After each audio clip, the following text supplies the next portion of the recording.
زما له طرفه ډېره مینه او د خلوص ډک سلامونه قبول کړئ. زه دلته کاناډا ته په ړومبي ځل راغلی یم.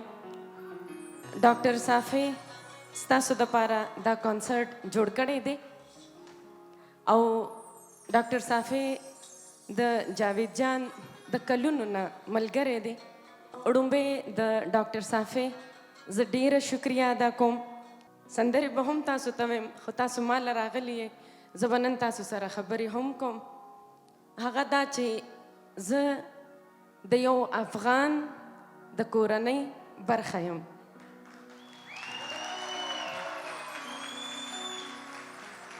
دا خبره به ما سره تاسو ټول منئ. زه په دې خبره باندې فخر کوم او ما دپاره ډېره لویه د عزت خبره ده او د یو افغان سره مې مینه کړې ده.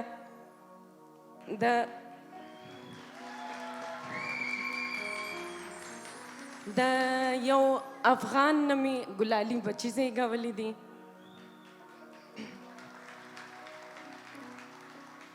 خو تر دې هم دا چې زه یوه پښتنه هم یم او زما هنر ستاسو د ټولو پښتنو دپاره دی، هغه که د افغانستان دی او هغه که د پاکستان دی.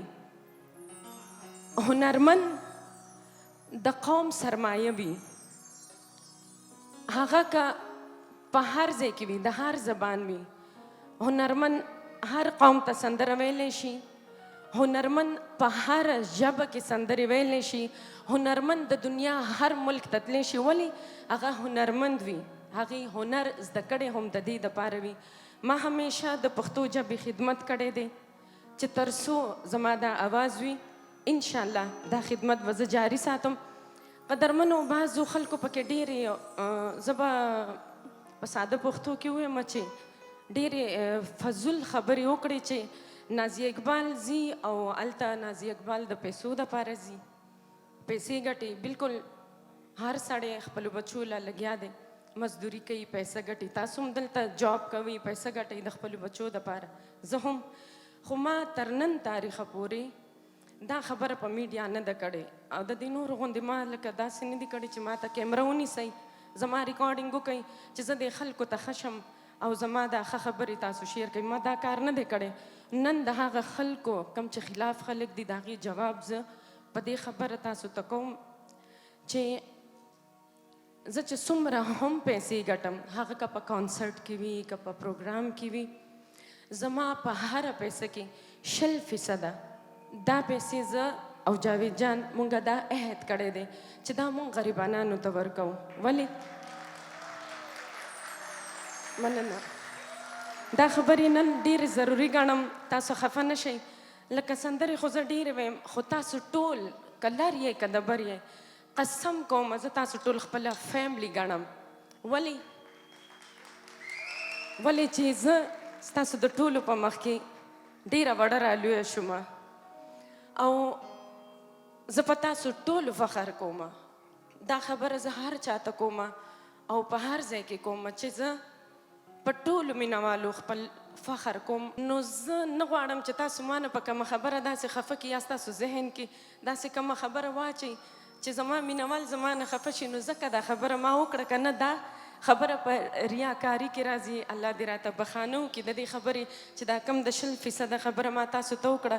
زه مجبوره شوم نن ما دا خبره وکړه چې که زه پیسې ګټم نو 100% زه غریبانانو ته افغانستان ته هم لیږم، پاکستان ته هم لیږم. ګورم چې چېرته چاته ډېر زیات تکلیف دی نو زه هغوی ته هغه ولیږم. یو زما د دې سندرو په وجه د ډېرو غریبانانو په کورونو کې چولې بلیږي. د ډېر فنکاران صرف سندرې وایي، فنکار صرف ستاسو د مینهوالو په خوله خندا راولي، فنکار د مینې خبرې کوي. ګورئ زموږ او ستاسو په ملکونو کې څومره ستونزې دي.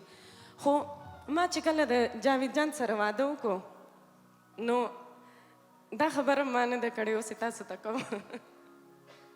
ما چې کله جاوید جان سره واده وکړو نو زما فیملی زه پرېښې یم. 21 کاله وشو چې زه خپل خاندان پرېښې یم او